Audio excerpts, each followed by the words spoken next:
All right. Welcome back to Whatchu Spinnin. This is episode 4. I am Dorian as per usual. We've got Jake. Jake, how you doing? Doing good. Being chilling. Being chilling.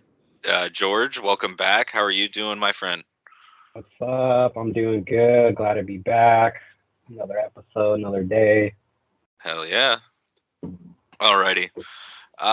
So as we assume, maybe hope that you saw last week, we each picked another 3 albums. I think all 3 of us kind of really went like there was a hard shift from not necessarily last episode, but I feel like we did a nice build up into the kind of this genre transition that we all kind of just hit.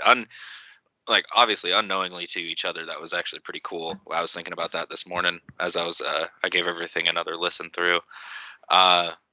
Whose do we want to start with? Doesn't matter to me. Well, Jacob, do you have a preference? Let's talk about George's. I listened to George's over 2 weeks time. Yeah, you guys had a while to listen to that, huh? Yeah. I'm game. George, why don't you remind the folks what you did? Why don't you give us a start for that one? Jazz Abroad, an album with Quincy Jones and Roy Haynes.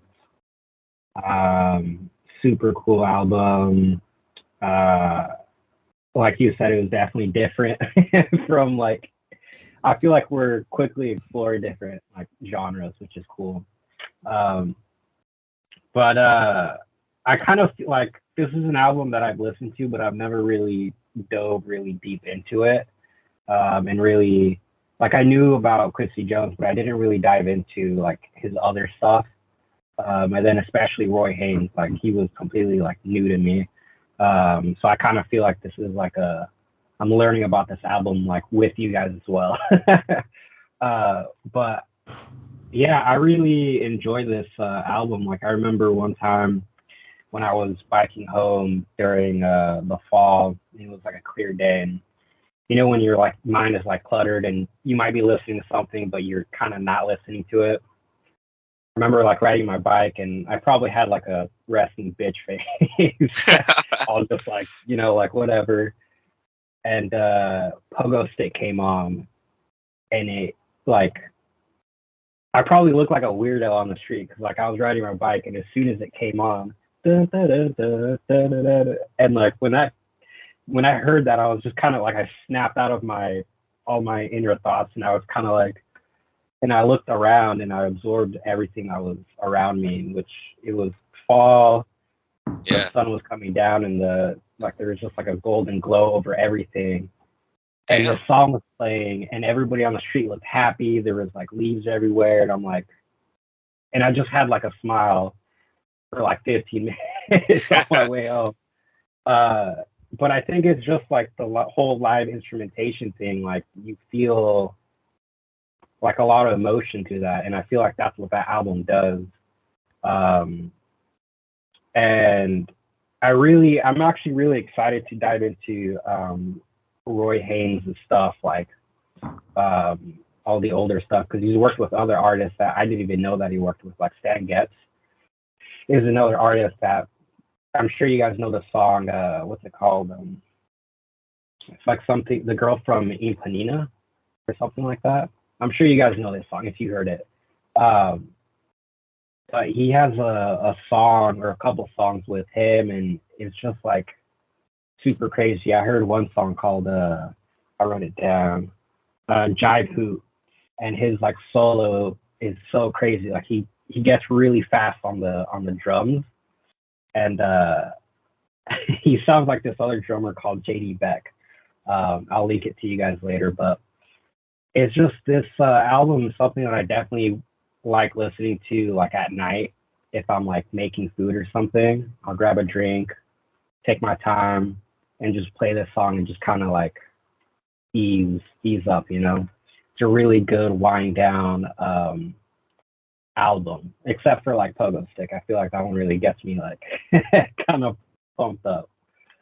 But But yeah, what did you guys think about it? Dude, I really liked the album. I had a lot of time to listen to it, and I kept coming back to it. Because yeah, that first song, Pogo Stick, it's a banger. But all the other ones, they're all, I don't know. That's what's so crazy about this album, especially for this era, because this came out like what, in the 50s, like 1950s. I think it was 1954. Yeah, 50s or 60s. Yeah.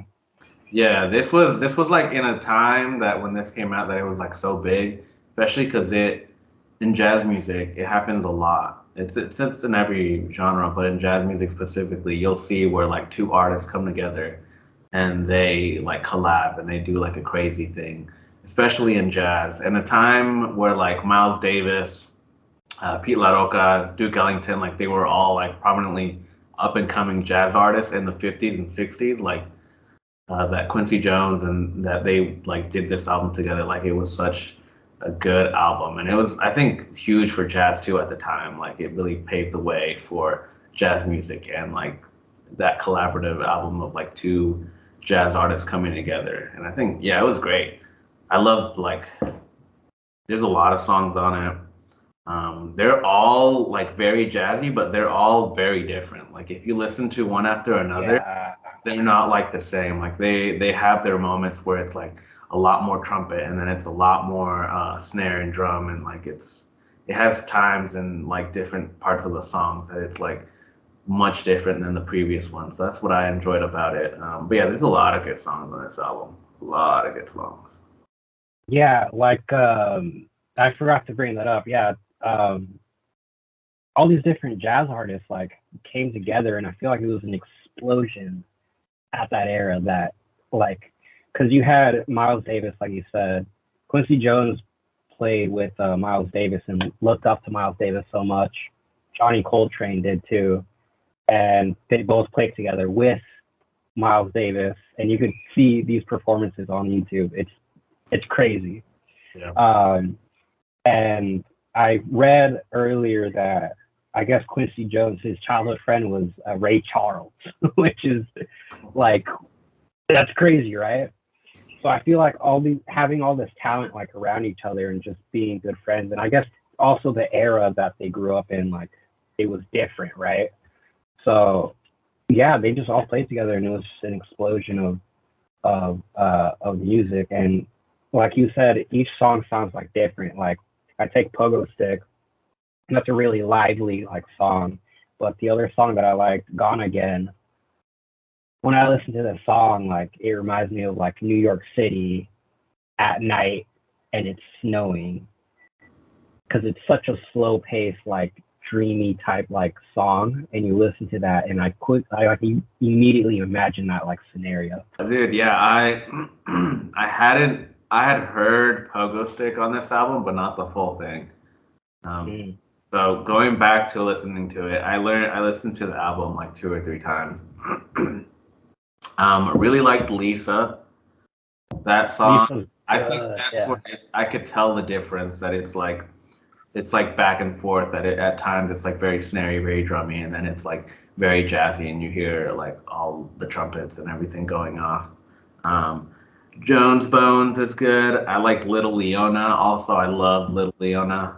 That song also on the album I really liked. Yeah, I think it's great that we see that Quincy Jones and Roy Haynes came together and did this.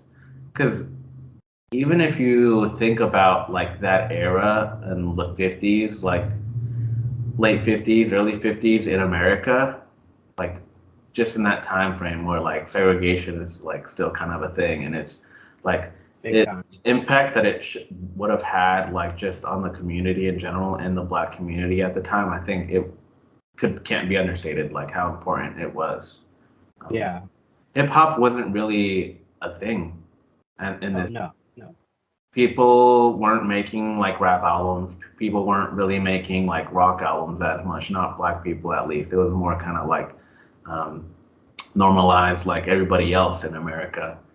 So them having like jazz music in this time really kind of brought them together and like solidified them and made like them feel that much better and that much stronger as like a community in the 50s, because jazz it's like free word. It's like free speech without using speech. It's using just pure emotion with all the instruments.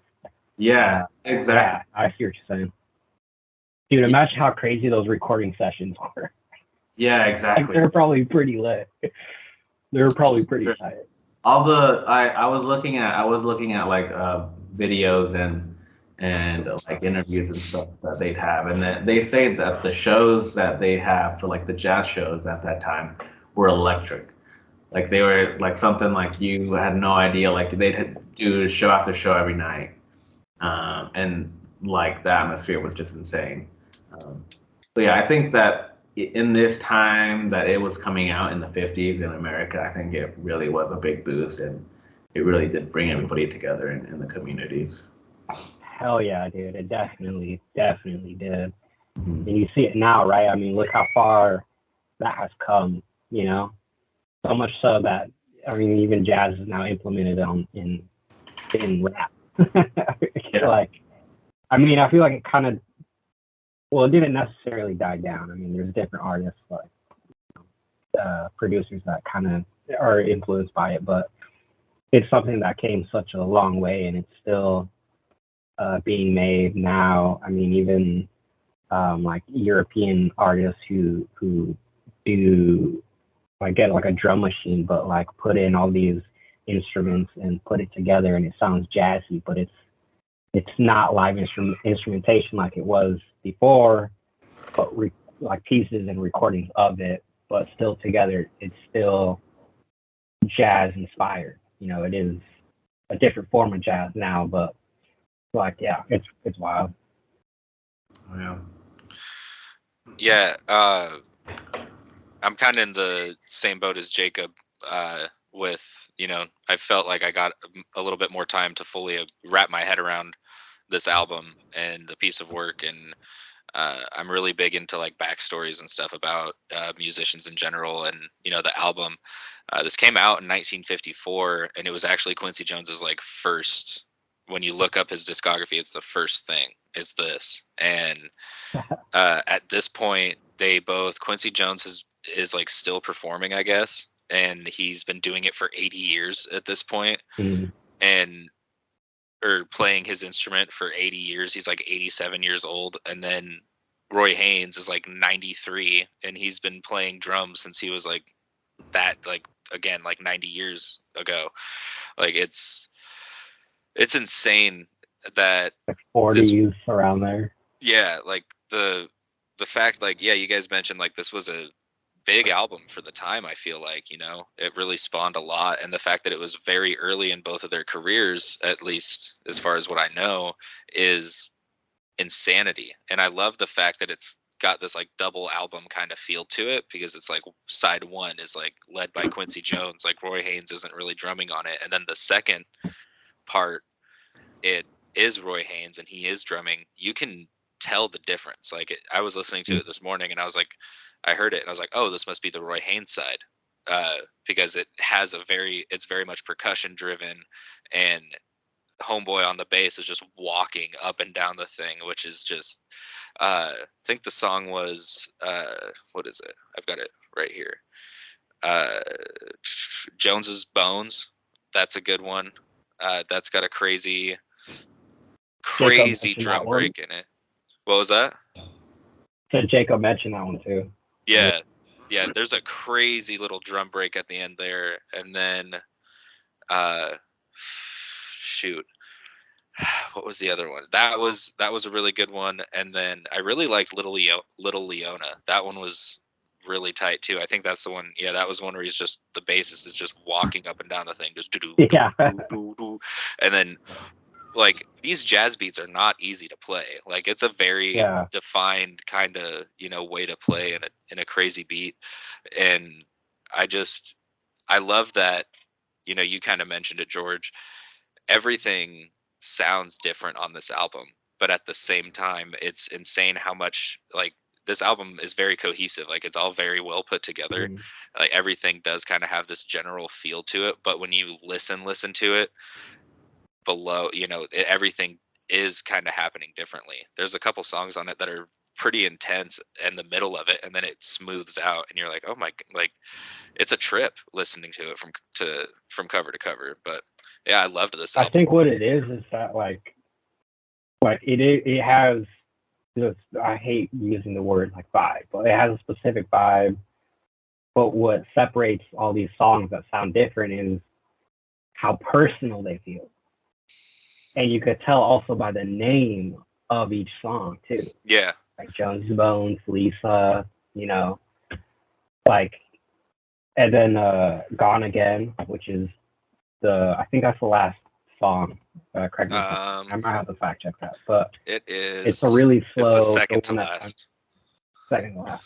Yeah, and it just like it's just really personal, and I can't stress this enough that like live instrumentation, like the way like a trumpet sounds or something, like it sounds like someone singing, like it's someone's voice, but without the words. So it's just really just down to feeling only. And I think that's so important, and I think that's why jazz has such a big effect on people, because it's like spoken word without the word. Yeah, know, like, that's an interesting point, and I fully back it. That's very, that's what is, I think, what drew, you know, because obviously jazz, when it first started, it was just instrumentation. Jazz singers weren't a thing, you know. Etta James and all this stuff, they weren't around when jazz first came out, so they had to use an instrument to, you know, portray the emotion. Yeah. To portray that, like, to get that emotion across. And I love jazz music. I love jazz trumpet and jazz drumming especially, which is why I loved this album so much, because Quincy Jones, one of the more prolific, or probably like jazz trumpetists of all time, like one of probably like top 10. Roy Haynes, incredibly well-known jazz drummer, and both of them just kind of directing a whole side of an album on the same release that's incredible. That is insane talent. Like Quincy Jones after this went on to produce the three biggest Michael Jackson albums. Yeah, I was about to say, like, he went from like playing to actually producing. Yeah. Like shit. And like, he has like funky stuff too that he did before, and I think he did stuff for like TV and movies. Yeah. Which is like, dude, you were like, you're amazing if you reached that level, especially at his age at that time too. Yeah, like all of that stuff was late. Like, crazy. Like, mind you, like I said, this is his first credited release in his discography, at least from, you know, Wikipedia is not the best source, but I've read through his whole article, and it makes sense. Like, it was around that time that he would have actually, you know, been on something. And then he goes from that in the 1954. I don't know how old he was. I would assume like early to mid 20s. And then 30 some odd years later, like this guy's already like 50, like late 40s, 50, early 50s. And he's producing albums for Michael Jackson, which ended up being like the most best-selling albums, like some of the most best-selling albums of all time. And it's like, dude, how, like, that's the crazy thing. This is like why I say I love backstory, because it's like if I would have just listened to this album, I probably wouldn't have like done any research on it. But because the names ring here, a bell, I mean, that's why I feel like I kind of am learning with you guys with this album, because like this is an album that I would listen to, but I wouldn't dive into the backstory for this one, you know. But I am with you guys, so yeah.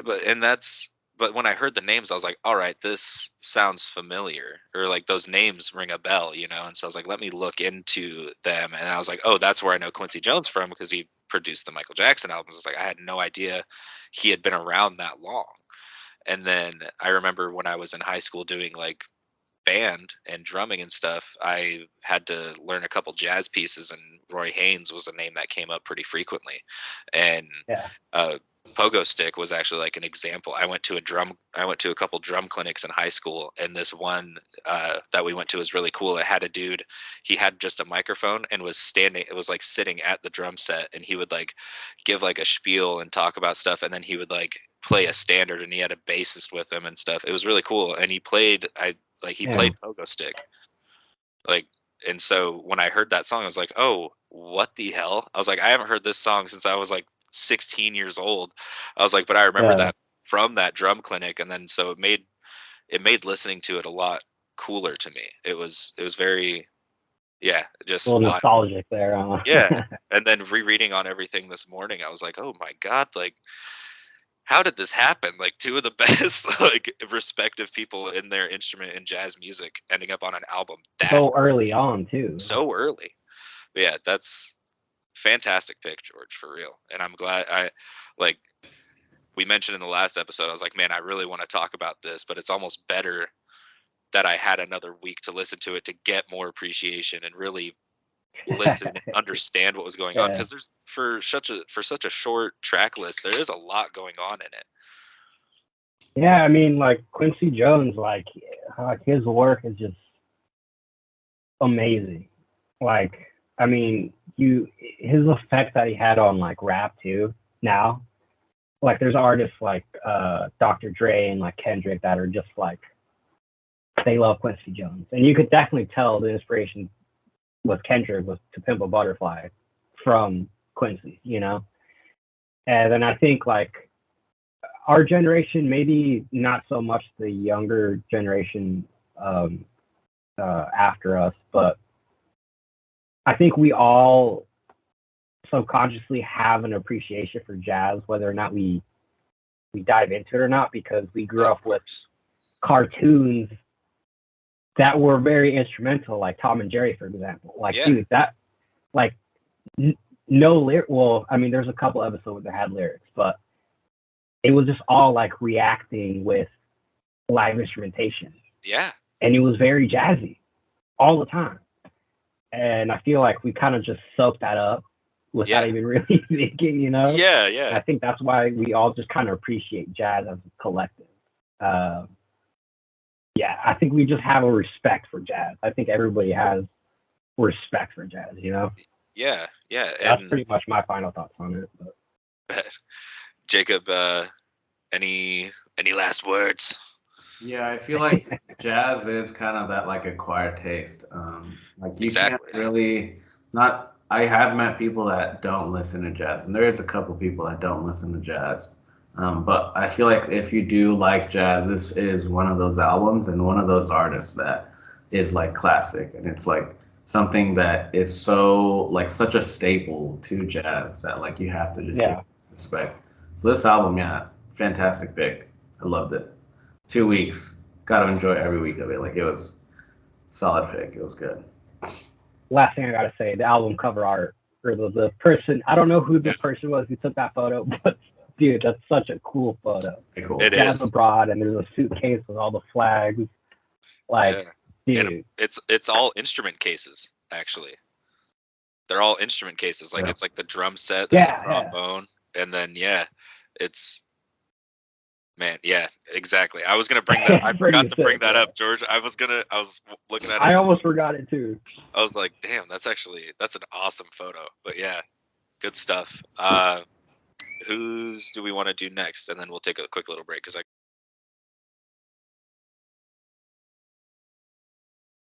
And so here at Whatchu Spinnin, we always have an ear to the music game. So we are gonna real quick give a brief best albums of 2021. Just give the name, the artist, and a brief little blurb. And Jacob, why don't you kick us off with that, my brother? Yeah, my favorite album, one of my favorite albums, 2021, had to be Dorian Jones and the Indications. Private Space. Love this album. It's like their third, I think, studio album. Great album. They have some good great singles that came out for it. Some really good features. It's like a real like soulful, jazzy, funky group. Yeah, give it a listen. It's awesome. Yeah, why?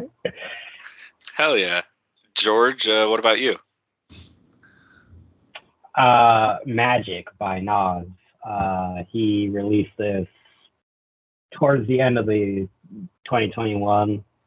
A lot of people were still talking about all the other albums of 2021, even Nas's album, King's Disease 2. Like he had just released that, but he released another album that same year. And easily, I think Magic is better than King's Disease 2 and 1. Great album. You got A$AP Rocky and DJ Premier on one track with Nas, which is I never thought A$AP Rocky would be in the same track as Nas or DJ Premier, and they made that happen. And its album was really good. I feel like it was easily missed last year, but I'll give it some redemption at some point. Hell yeah. What about you? And me personally, I went with The House is Burning by Isaiah Rashad.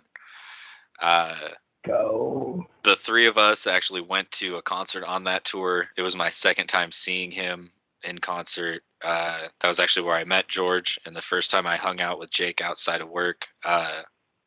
Magic night. It was a movie. It was a movie.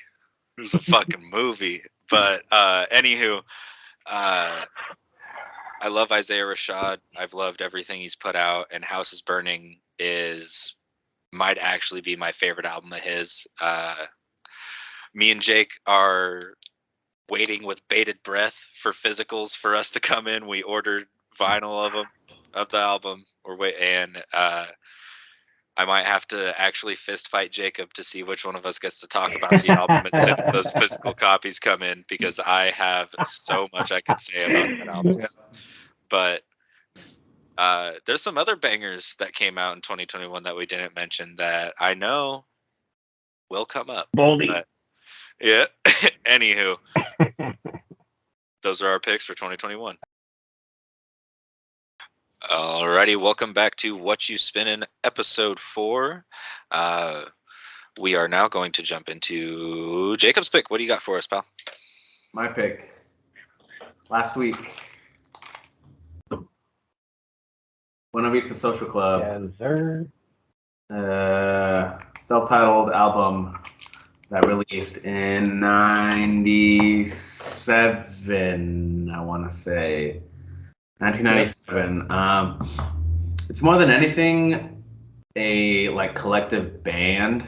Not really a band, but it's like a collective group of a bunch of different musicians. A lot of musicians that came out that had their early rise before when this album dropped in Cuba, but that had retired and not played and not had been in any band for a couple of years. They were all reunited together by Ry Cooper, I want to say. Ry Cooper. Yeah. He went to Cuba for a couple years, played music there, came back to the States, went back to Cuba in 96-ish, and met up with all of these artists.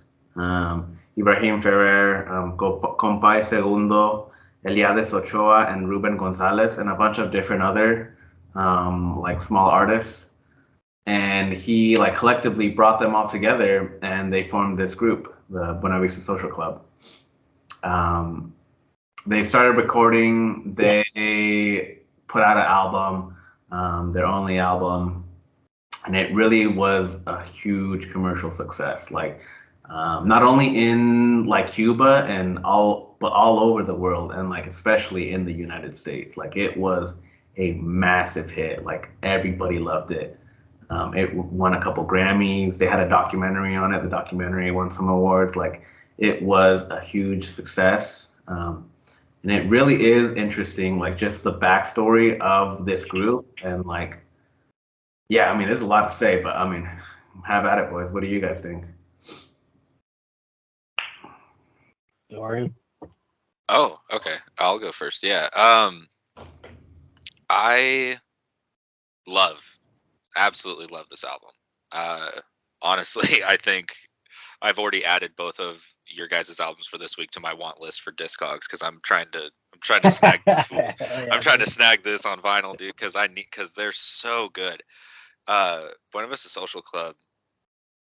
My God, dude, this album is fantastic. I've always been a fan of like world Latin music, whatever genre you want to call it, but uh, it's just so incredible. There's so many songs on it that I could just name. Jacob, like I was telling you guys the other day, De Camino a la Vereda, that song goes so, oh, dude, so good. Uh, Veinte Años, incredible as well. Other than De Camino, I think my favorite song on there might be Candela, because it just like raises, it like starts off kind of like soft and like smooth, and it just builds in intensity, and then at the end they're just jamming, and there's this dude on the just flamenco guitar just going bananas. And uh when I was playing guitar heavily, and I switched, like I played a lot of electric when I was like younger, and then I started to appreciate, more acoustic guitar playing. My stepdad and I, he was showing me a bunch of music at the time anyway, and he was like, you should check out flamenco style guitar. And so I've always, like, from then on, I love that stuff. And these guys just go insane, and there's so many different vibes. Like the first three songs just go so many different places on it, and it's like they really opened up with uh they really open up with just three hits right in a row, and Right off the bat.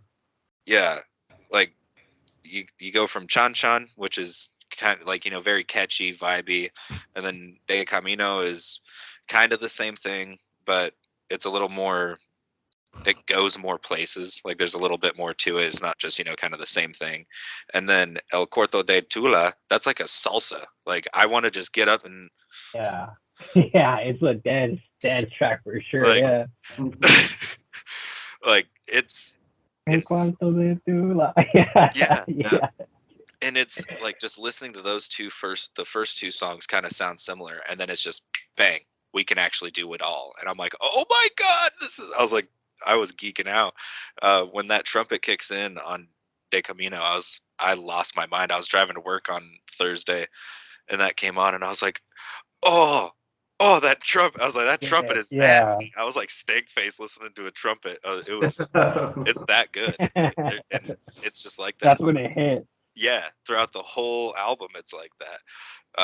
But yeah, what did you think, George? So this album is something that I grew up with because my dad would just always play this. Whenever we'd go somewhere here in Oregon or like go to California, my dad he would always, I could name a bunch of albums that my dad would play like constantly because he had the CDs for it and everything. But this one was one of them. And I remember at first when I heard it, I didn't want to like it. I was just like, I want to listen to like 50 Cent right now. Like, what the fuck is this shit? But then, like, not even like,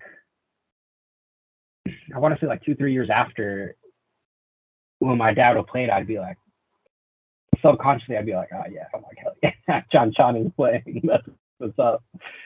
And then I realized, I actually do really like this. I'm like, this is super sick. Like when Chan Chan comes on, I immediately think of like a sunny, chill, like eventful day where I'm doing something, I'm like chilling.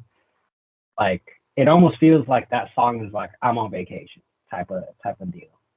But El Carretero, Chan Chan, and Candela, those three songs, for some reason, the intro, like the first 5 seconds of each of those songs they grab you and pull you in so hard because that guitar is just so crazy.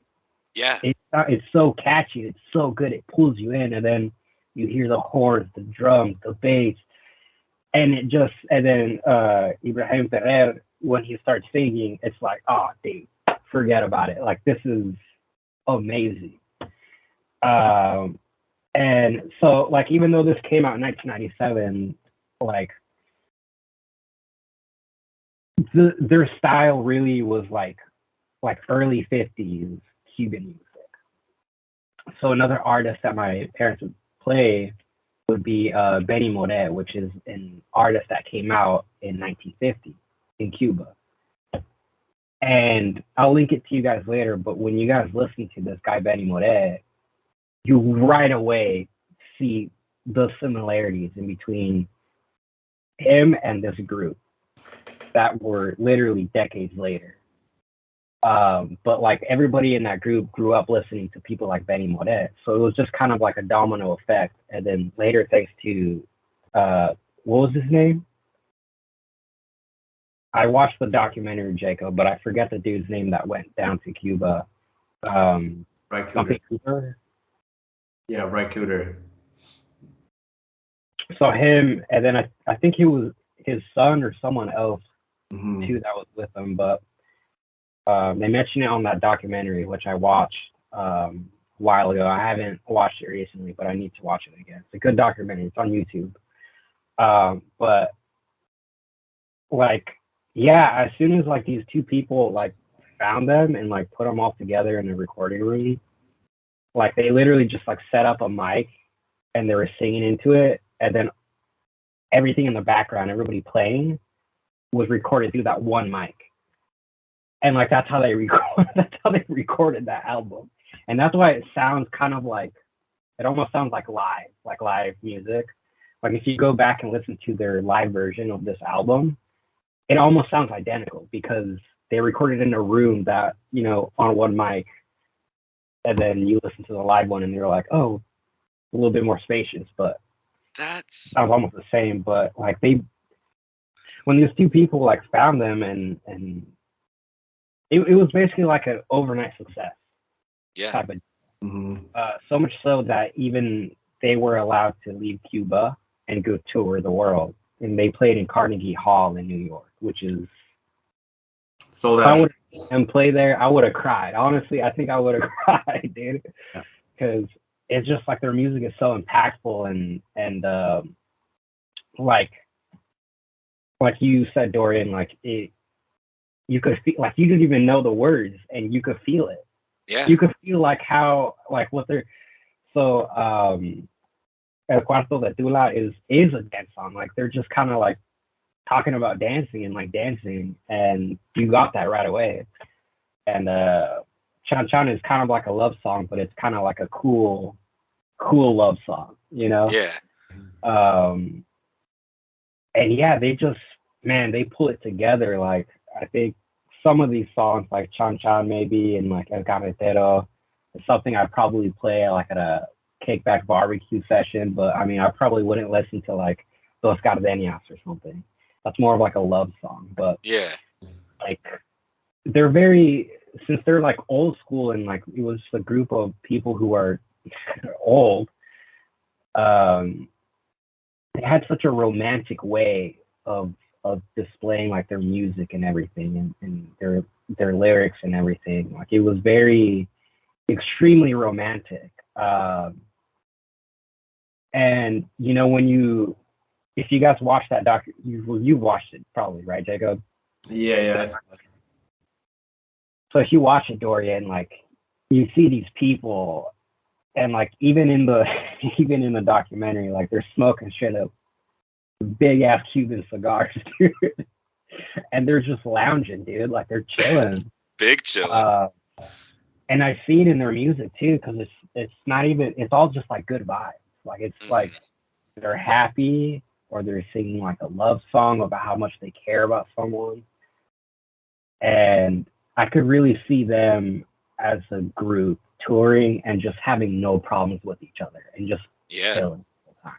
Yeah. Just happy to be able to experience like anything and everything outside of Cuba. Yeah. And yeah, I don't know. I think it's just crazy. Like, you know, we talked about Jazz Abroad, 1950s. They had that whole thing going on. And Buena Vista Social Club was literally pulling the same influences from Cuba earlier around the 1950s. And those are two different like genres, but they're very like impactful, so much so that years later, Buena Vista, when they came about, they blew up instantly. Like, yeah, I have so much love for this album. But I do have a question. Since you got the record, Jacob, I know the track list is pretty small, the regular album here on Spotify, and then on the CD that my dad had, but they just recently released a remaster, and they added a bunch of songs, and I'm wondering if those songs are on that vinyl that you have. I don't think they're on mine. I think mine's just a regular one, but they did make a 25 year anniversary one that has, I think, full bonus songs and then like unreleased songs on there. They had unreleased and like not remixes, but I forget what they're like, different versions. I guess remixes. But no, yeah, man, this album, it's what impresses me the most is like the fact that when Ry Cooder like discovered these people and brought them all together, just like how unique they are all together, especially considering that they're all like 70, 80, 90 years old. Like they're 70, 80-year-olds that are like still making music, and that even got to a point that they could, like you said, travel the world. Did sold out tours. I think at the time they were roughly around 50, 60. Some of them died off now, but some of them are still alive. But I think like Chua, what's his first name? Something Chua is still alive. But unfortunately, Ibrahim already passed away. But I was reading up on it today, and I can't remember what track it is or if it's the whole album. It might just be a specific track, but there's a 13-year-old playing timbales on it, and I thought that was really rad. Shit, I wasn't even aware of that. No, here, I'll look it up and send it to you guys, like the little snippet I saw, but I think it was just a specific song on there where the timbales are just ripping, and it's a 13-year-old kid just blazing it up, just like going. I was like, damn, Tito Puente, chill out. Like, yeah. No, yeah, they were like 70, dude, like 70 years old, like still touring and like doing sold out shows in New York. Like it's insane that like they got this much exposure, and even afterwards, like Ibrahim Ferret, like he put out an album. It was also really successful. Yeah, he has his solo stuff on. Yeah, a lot of them like did their own like stuff afterwards. Of course, unfortunately they did end up like passing away a couple of years ago. Some of them, but the fact that like even to them being at that point in their life where they're like, hey, let's all get together and make music, like it goes to show like it really is no boundaries. Like if you put yourself in the mindset that like you want to do it, it's never too late. Just try it out, give it a shot. Who knows, you might be the next Buena Vista Social Club.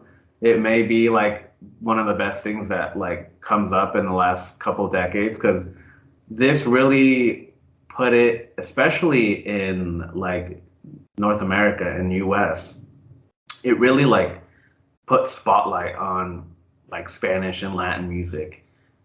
Diversity. It really, really showed people diversity. Yeah, because they loved it. Like everybody loved it. They loved this band where they were doing sold out shows like in the biggest venues in US and all over the world. So that's what's like so crazy about this album and this group, that it's like a conjoined group of like just these Cubans and from different people, that they just all came together and did something that really was like once in a lifetime and like just out of this world, like something insane that who knows if we'll see it again, like who knows if we're gonna see another group like as prominent and like being so old in their prime. I think that what hit really too, and I kind of talked about it, but I think it's just like the fact that it was just all positive. Like everything that like the way that they carried themselves, like even them being older, they had no like negativity to like with them. They were just happy. And I think a lot of people liked seeing that and wanted to be a part of that. And I think that's also what made them very big, is that they were just happy. Like that dude, Ibrahim, like you look at pictures of him or like videos of him, and he's being chilling. Like he's just so happy, you know. And then especially at that time in the 90s, it was very like a turbulent time, right? And yeah, throughout all the pain and different types of music that was happening, which was very relatable, there was this one group that came out of fucking nowhere that was just all happy and all like good vibes and just playing for the fuck of it. You know, it's like they had no motivation to get rich. They were just like, we're coming together to play. That's what we're doing, you know? And yeah, like you said, Jacob, who knows when we're going to see that? Because, I mean, usually now it's just with the motivation of, yo, I'm trying to get this money. I could do this music stuff, but I'm trying to get money. But that's not really where, like, the real passion comes from. Exactly. Yeah. Because, like, even at the time, like, some of these musicians, because it had been years since they had played and, like, been in a band, some of them, they thought they were dead. Like, even before they grouped up together, they thought they had passed away or they had gone missing or something had happened to them. But the fact that they all came together and did this, yeah, was insane. What do you have to say about it, Dorian? Yeah, the influence that I can only imagine it had at the time. And like Georgie kind of alluded to it earlier, and this really just speaks volumes about the quality of the music and the talent behind it. I don't know my ass from a hole in the ground when it comes to Spanish. Like I can have like very basic like greetings, and then I can talk shit, and that's about it. Me either, dude. To be honest, it's all good. But like I'm sitting here trying to like say these song titles and hoping I don't botch them, but I'm listening to the music and I'm like, I can tell like, oh, this is a sad song, or you know, like, oh, this is like not necessarily a sad song, but what is it called? There was a song I really liked, and the dude's voice. Gardenia? Was it Las Gardenias? No, Might be. Orgola Seria. Oh yeah. That song, his voice sounds different. Like his, you know, it was, he had a kind of a higher voice, and you know, on some of the songs, I'll go on this side tangent actually real quick. I love the vocals on this because it's very clear he's a very talented singer, and then there's times where you can hear the desperation in his voice, and that's how I knew like on De Camino he has sometimes where he's just like just screaming, and I'm like, that's like, I told Jacob on Thursday, I was like, dude, I was listening to that album and I almost cried on the way to work, dude. I was like, I could just tell that there was so much emotion just being pushed out, and I was like, damn, like that. If you watch that documentary, you will cry, dude. When I watched it, I cried. That's not even like 5 minutes in. You said it's on I'm YouTube? like crying watching it. I think so. Yeah, it's on YouTube. Okay. But they don't have any subtitles, which sucks. Oh shit. Yeah. Well, but I anyway, think if you watch it on a computer, you could probably. But anyway, it's just that really speaks volumes about the music itself and everything, is that like someone like me who doesn't know Spanish all that well, like honestly the only thing that I picked up, like there was a couple things, but today when I listened to it, what stood out was like they were saying si quema, and I was like, okay, like and I was like, okay, I kind of get what's going on. Yeah, basically. And but yeah, I was thinking, I was like, I drove to the store and I was already listening to it at my house, and so I put it on, and I was like in the last half of the album, and I drove to the grocery store, and I was literally pulling out of the grocery store parking lot after I shopped and was driving away, and I was like, I have 3 hours before I have to talk about this album, and I don't know how I'm going to be able to have like a reasonable conversation about it or have anything that isn't like I don't know, I was kind of like doubting myself for some reason. I was like, I don't know what the hell they're saying basically, but I was Yeah. like, I wonder how I'm gonna be able to like get across that I like this album, because I don't know what the hell they're saying basically, but it's I mean, you know instruments and you could feel it. I mean, yeah, you were a it's teacher and you picked up different instruments. I feel like you could understand it. yeah, and that's why I was like mentioned the vocals, because that's a huge part of it. Like the instrumentation, you know, I studied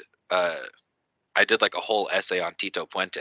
Uh, a he was, I think he actually might, shit, he might be from Cuba. I can't, but he was a timbale player, and he did, you know, Oye, como va. That was Oh yeah, that. yeah, yeah, yeah, yeah. Tito Oh yeah, Puente come wrote on. that song. Tito wrote Yeah, that yeah, song, yeah. and so I did a whole essay on him. So I listened to a ton of music like this, and I've always loved it. So that's why I was like, okay, even though I may not understand fully what they're saying, I can kind of get the gist. And also, that's the beautiful thing about music. And I've read this is actually quoted in the article I read about this album, is that there were some people from the U.S. that spoke mainly English, and they would communicate through an interpreter. But one of the guys from Cuba that they interviewed, they said, yeah, but musicians communicate in other ways, so the interpreter wasn't really needed when we were in the studio. And I was like, that is because as Oh, like literally, yeah, because I've jammed with a bunch of different people, and it's like, you know, I might get along with these people for different reasons, you know, because you know how you have different friends for that you get along, that you guys like bond yeah, with different yeah. shit. And that was the thing, was like, oh, I know that this guy's into this, so play, like, you know, you play music different ways when you're with different people, and you sometimes you don't have to say, hey, I'm going to do this. You just say, hey, play that, like, go for it, and I'm going to match something. And I'll that's riff off of that. Yeah, exactly. And so I could just imagine to be a fly on the wall in that studio when all of that was going down. I would have loved to just see how they just bounced ideas off of dude. each other, because that would have just been, my God, Well, I'm when you like, I'm if gonna you watch that watch that documentary. documentary, I'm dude, going to.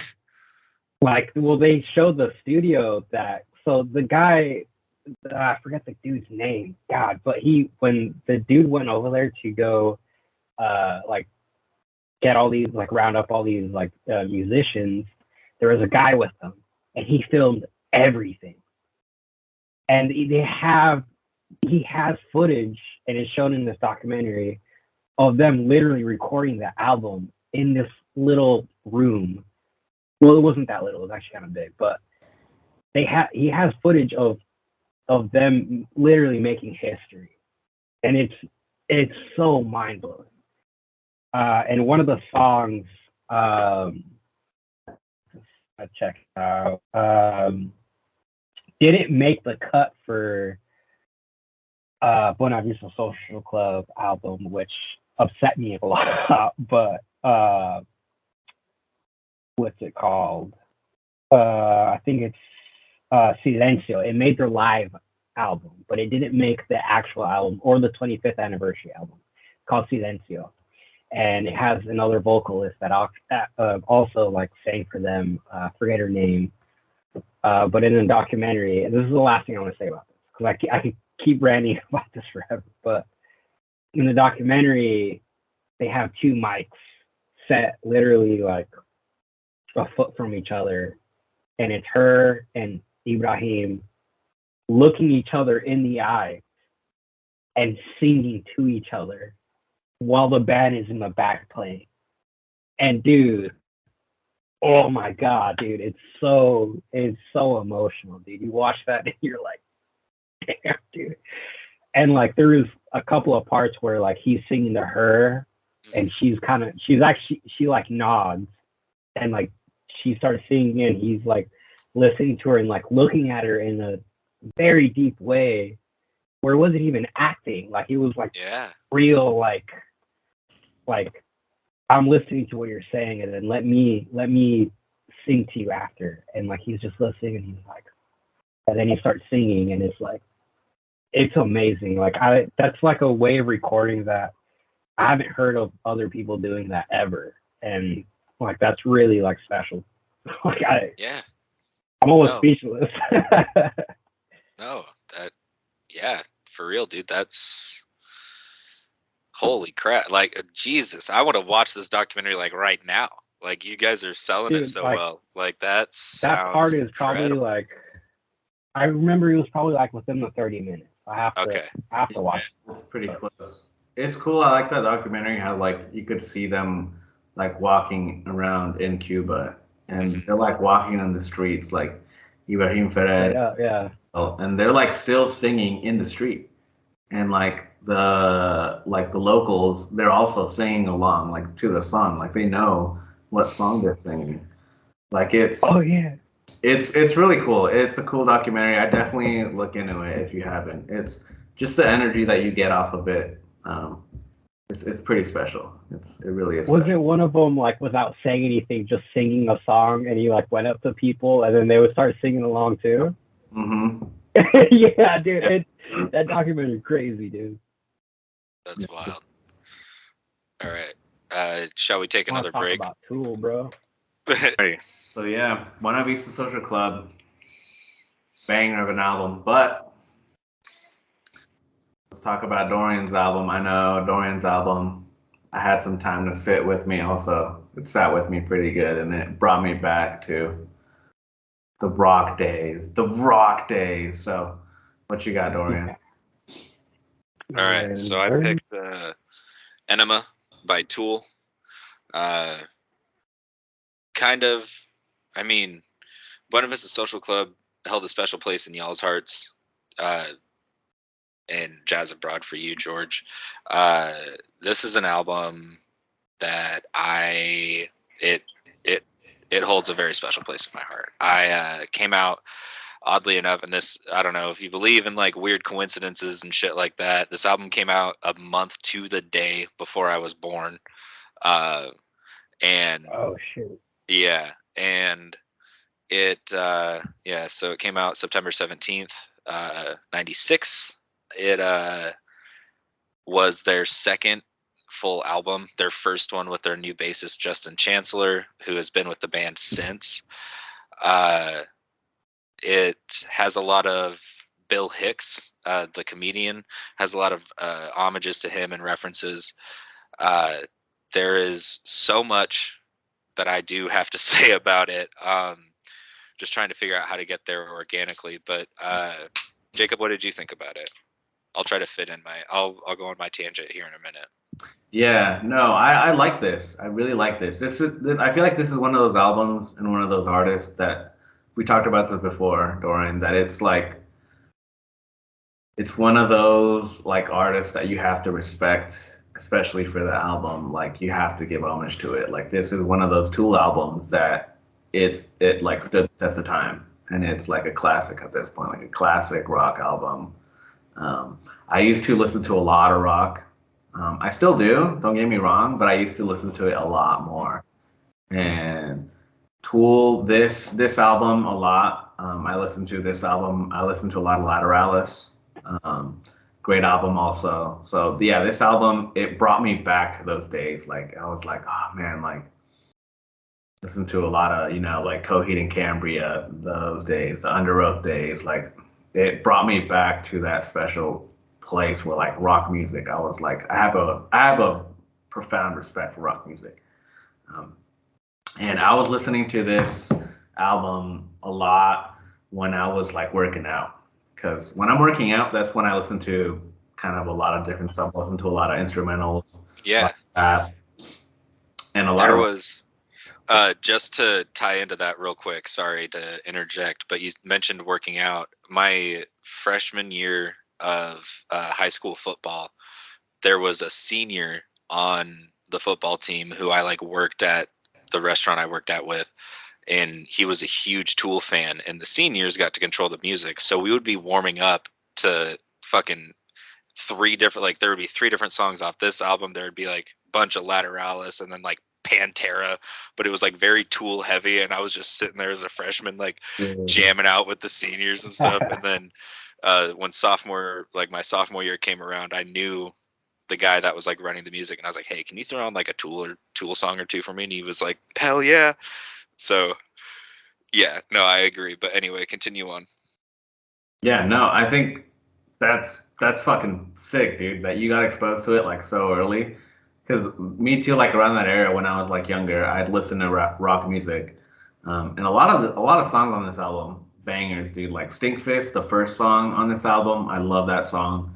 Great song. 46 and 2, that's one of their like more renowned and like like well known songs. But like yeah, the guitar riff into it, just like the vocals on everything. Yeah, it's a great album. I loved it. But yeah, there's a lot to talk about it. What would you get off of it, George? What'd you think?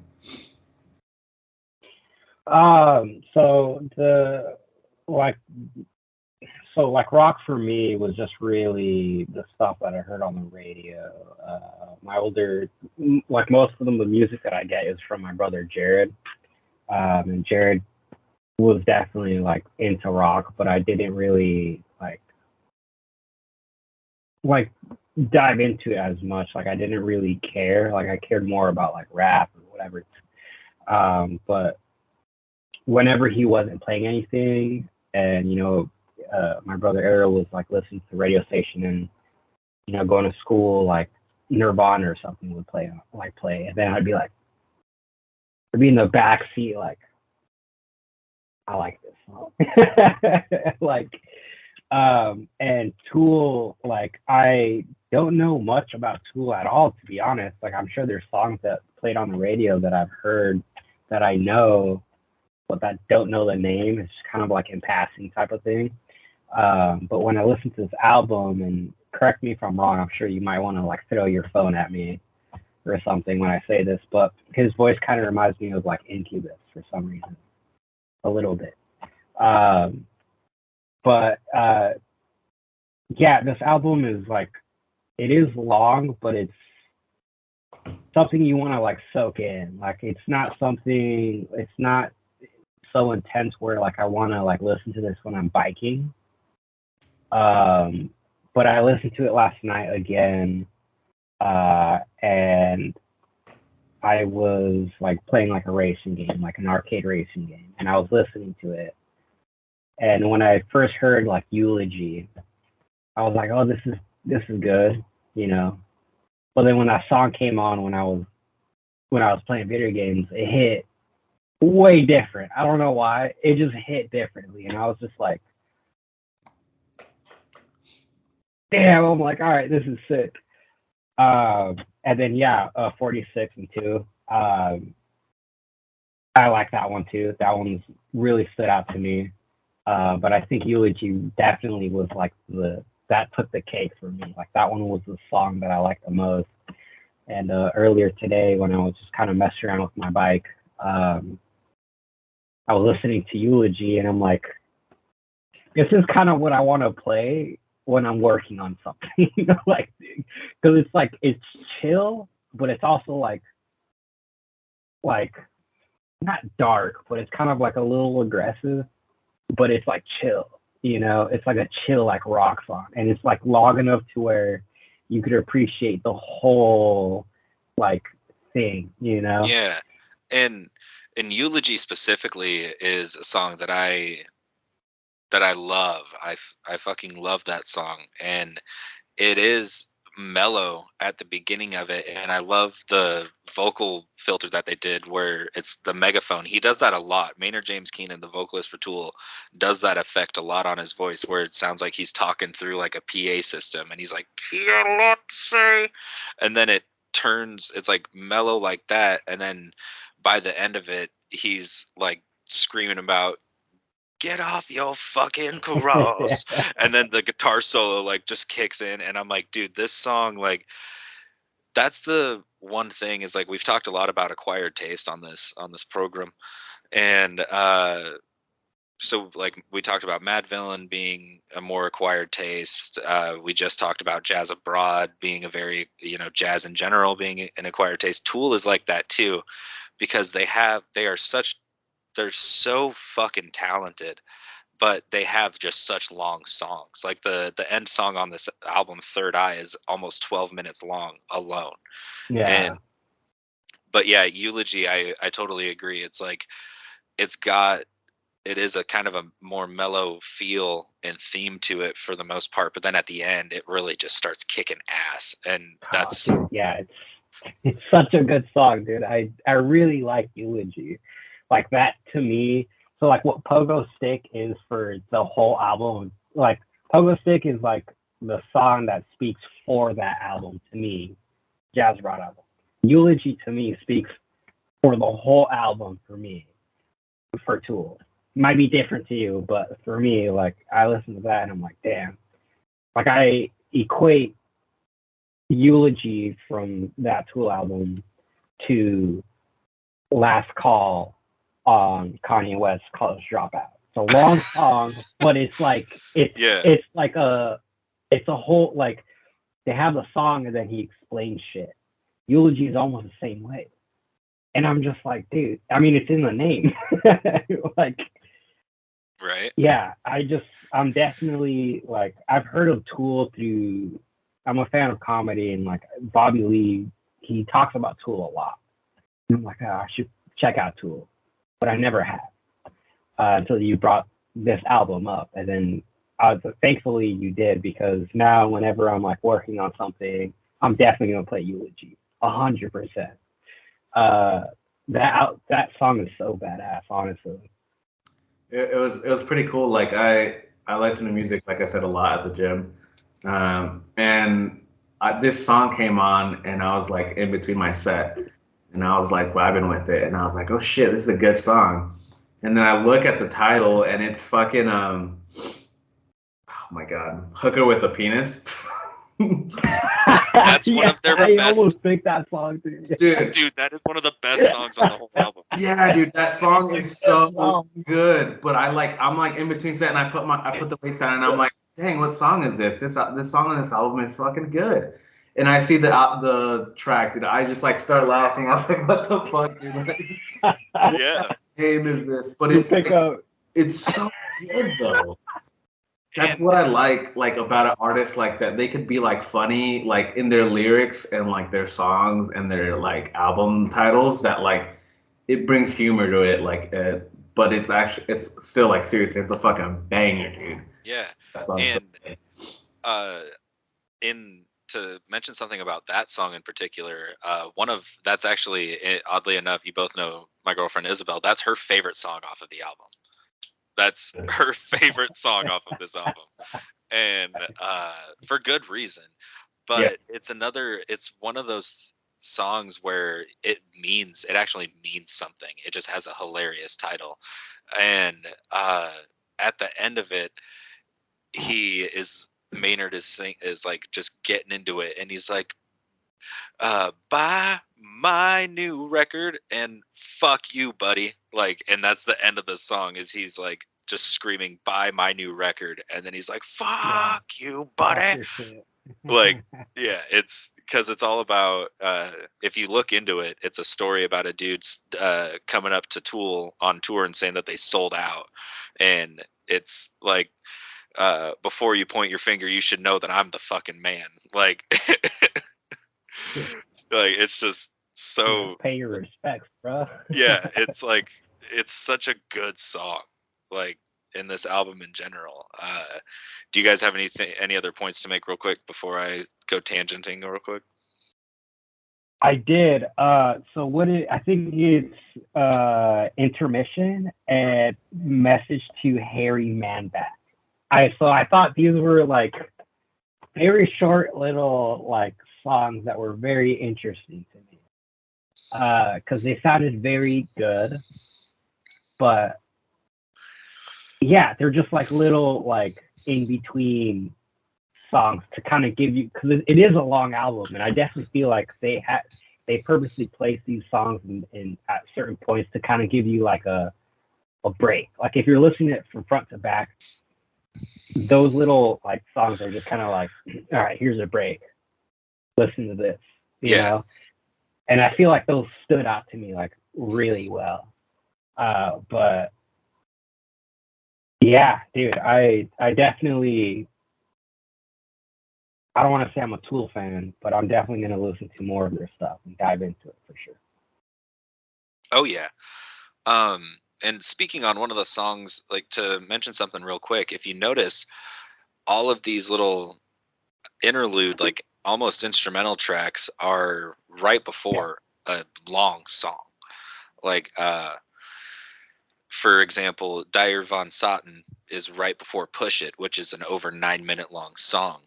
And a fun little fact about Dyer Von Sotten, it sounds very like it's a German chant, and it's like super industrial, and it sounds like he's saying some crazy shit. He's just reciting the recipe for a cannabis edible over just an intense ass track. Yeah.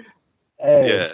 It's like and Dyer Von Sotten translates because of Eir, there's a weird translation. It has a double entendre. E-I-E-R in German has a weird double entendre to it. So it could either mean eggs or balls. And so the translation is either the eggs of Satan or the balls of Satan. Oh my god. Let's And go.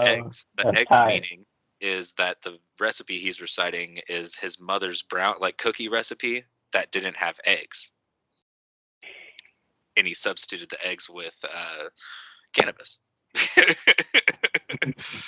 That's actually some really smart shit to do. Like Yeah. that's a level of creativity that goes beyond just your recordings and more into like the album, to where like because a lot of people like just put out an album and that's it, right? Yeah. There's people who put out an album with like a whole motive behind it, and that has like the whole each song and everything, and including the album cover art kind of creates a whole story. Yeah. And for the track list at least, and the whole double entendre shit, like who was the lead singer of Tool? Maynard James Keenan. Okay. Yeah. Did he come up with that idea, or like how did that? I don't know exactly. I can't remember exactly. Probably a collective thing. Or no, I think it. So the guy who's reciting during that little interlude, the guy who's talking and like he's a war general is I think he's like the bassist for like another band or something. I was literally reading it this morning. That's why it's still fresh in the old noggin. But yeah, it's like the bassist or something for another band who was German, and it was actually his mother's recipe. And then I think Maynard probably like came up with the name for the song and all that stuff. But what I was going to say, because you mentioned intermission, this is something like I've listened to this album for years. Like I've been listening to Tool since I was like 8 years old. And like I wrote a whole ass report about one of their albums, 10,000 Days. I wrote a whole essay about it. But this album in particular, I've been listening to for a long time. I had never noticed this until about 4 days ago. I'm listening to it and Intermission came on. And if you guys remember, it's like that very circusy organ sound. And it's got the like at the beginning, and then it's got this run that it does where it's like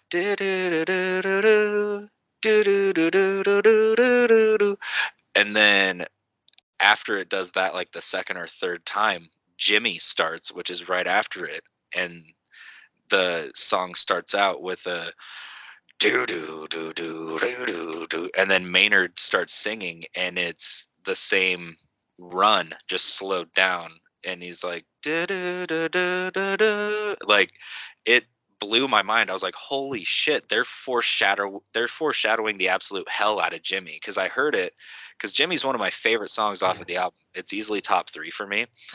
And so I listened to it so much that I knew like the way it sounded in my head. Like I could, that's a song that I'll sing in my head while I'm doing something.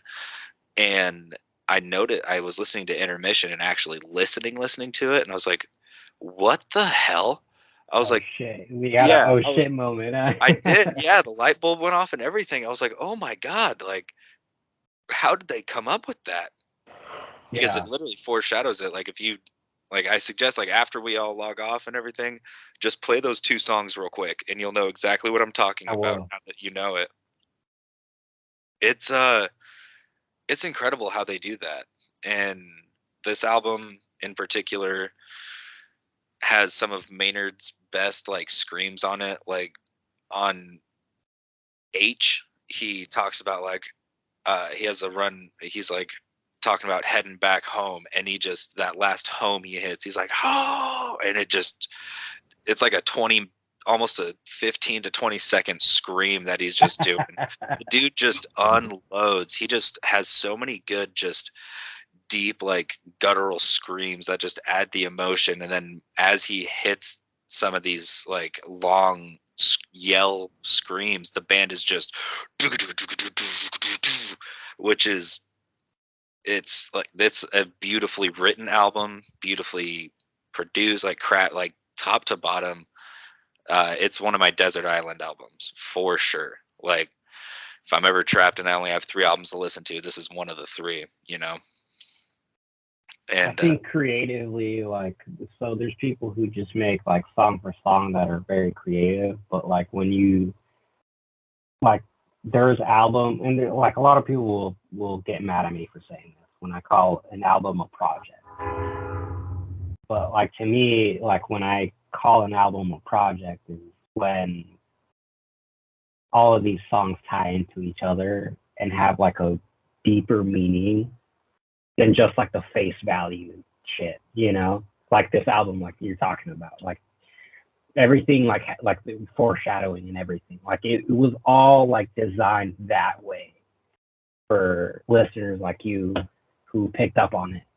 I didn't, but you did because you've been listening to them for a while. But I feel like it goes beyond that, and I think that's when creativity really you could like praise it and really like applaud an artist or a band's work behind what they're doing, which is mind blowing. It's all for the fans. It's all for the fans to appreciate too. Yeah, and they're all so insanely talented and I was listening to it, and like even down to the minute details such as like guitar sound and guitar tone. Adam Jones, their guitarist, and Justin Chancellor, their bassist. Like, I used to, when I was really heavy into playing bass, like I don't have a bass guitar anymore, but when I was heavy into playing it, I'm such a huge Tool fan. I was like, let me learn a shit ton of Tool songs. And like, I would look at a bunch of different like bass guitar forums, and people would say, what's like a good band to get into that's very bass heavy? And Tool was always like one of the 3 bands mentioned. And Adam, you could add a Kurum Bin in there now. Exactly. But it's yeah, it's wild to me that all 4 of them are so deeply talented in their instrument and sound so unique. Danny Carey's the best drummer living right now. Like, after Neil Peart died, he definitely took that spot over. He's always been my personal favorite drummer. And one of my favorite things about him that makes him so unique is the fact that he plays with the snare drum. So I'm not sure if you guys are familiar, but snare drums, they have a switch that turns the snares on or off. Snare on is when you get that, that's typical. Danny Carey plays almost all of the songs with the snares turned off, and that's how he gets that just massive sounding tribal ass drum tone. That, and he also does like hand drum drills. He like these technique warm up drills. He does those with his feet to improve his double bass drum style. The guy's an absolute monster, and this album proves it a lot. Like Third Eye and Aenima, just insane tracks where he's just absolutely destroying it. But I have one last thing to say about this that I think you guys will really, a little backstory to it, and then I'll shut up about it. The track, you're good, dude. The track Aenima, which is like the 3rd to last song, and I love when an album buries the title track. Like, if the if the album has a song that's named the same as the album, I love when it's put toward the bottom, just like Buena Vista Forces Social you to Club. listen to the whole thing. Yeah, and I was gonna mention this about Buena Vista Social Club. They did that, and I was like, oh, Yeah. okay. And that song is badass. That's one of the better songs on the album, in my opinion. And I was like, I love that. And Enema is the same way. It's one of the better songs on the album, and it's third from the bottom. And it's a reference to the Bill Hicks. Like, Bill Hicks did a bit in one of his stand-ups talking about how California, because of the San Andreas Fault, was eventually just going to fall away, giving Arizona a bay, like an ocean view, basically. And so the hook of the song talks about learn to swim, see you down in Arizona Bay. And it's talking about and Damn, that's crazy. It's so clever. And it's an homage, or it's just like telling about like the build up to the chorus, like the pre-chorus. It's like, see you in this fucking hole we call LA, and then talking about don't you just want to flush it all away? And then the interlude to the song, he's like, I'm praying for rain, I'm praying for tidal waves, I want to see the ground give way, I want to watch it all go running down, talking about how he just is like so overall like the fake, like Hollywood, like California, like everything. Like California is just like so, has just a bunch of BS in it, and he's like, I want to watch it all go running down. Like, mom, please flush it all away. Is almost fucking breaking apart. So exactly.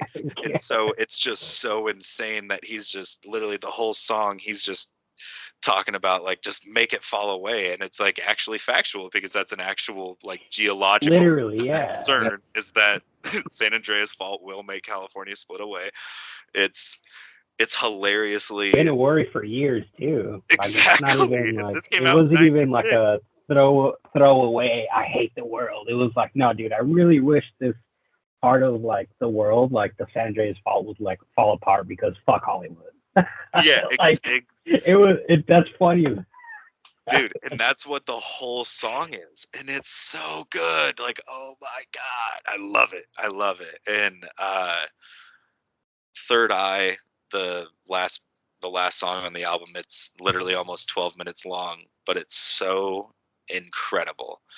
You know, Maynard, or they have a Bill Hicks like sample in it where it's like, if you don't like drugs, go ahead, go home, burn all your tapes, burn all your albums, burn all your CDs, because the musicians that made all the music that you've loved throughout the years were real fucking high on drugs. And then it starts off talking about like, and then Maynard at the end is just screaming, prying open my third eye. It's just I could go on and on. I could literally talk for 12 minutes a piece for each of these songs on this album, but how everything just goes together. And then like Push It, especially, that's a 9-minute just adventure of a song.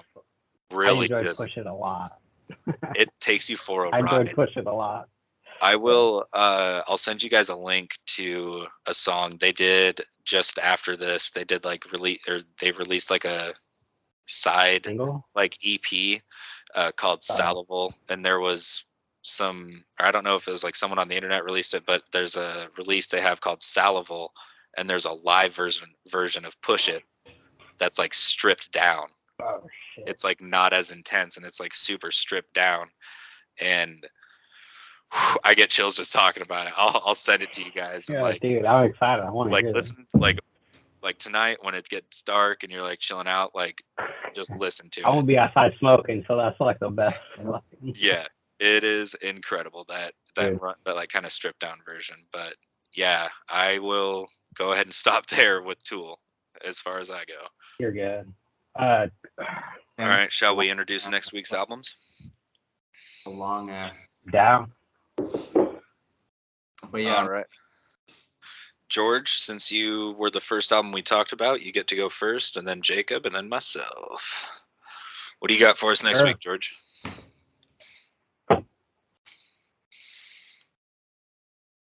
Behold a Dark Horse by Rock Marciano. Ooh, nice. Nice. That's another one of the albums like Illmatic and El Camino that are like front to back. I'm not gonna skip a song. Hell This yeah. album, That's a good one. I'll save the rest for next week. But dude, Hell I love yeah. that album. Fuck yeah. I actually have not heard that whole album, but I'm fucking ready. My album, Great. it had to come up. One of us had to do it. Let's go. Holy Let's go. James, The Alchemist, Price of Teen in China. Doing it next week. Oh yes. If it ain't Boldy. It ain't bold. It ain't Boldy. Alrighty. And kind of in the same vein, one of us had to bring it up, and I knew it was going to be me. And so Jacob was hot on my trail with what I was going to pick. So I switched it. Yo! We've got Good Kid, Mad City by Kendrick Lamar. Damn, His debut album. Its full title is Good Kid, Mad City, a short film by Kendrick Lamar, and short film is probably the best way to describe this album. Man, we've got Next week's pod is gonna be bangers. Dude, we got 3 bangers. We got some Rock Marciano. One of us finally did Boldy. We got some Kenny, probably the most. We've talked a lot about To Pimp a Butterfly. I would have done that if I had a physical, but I honestly have a deep, deep appreciation for this album, and I've got a lot of shit. I would have picked that over Pimp a Butterfly too, to be honest.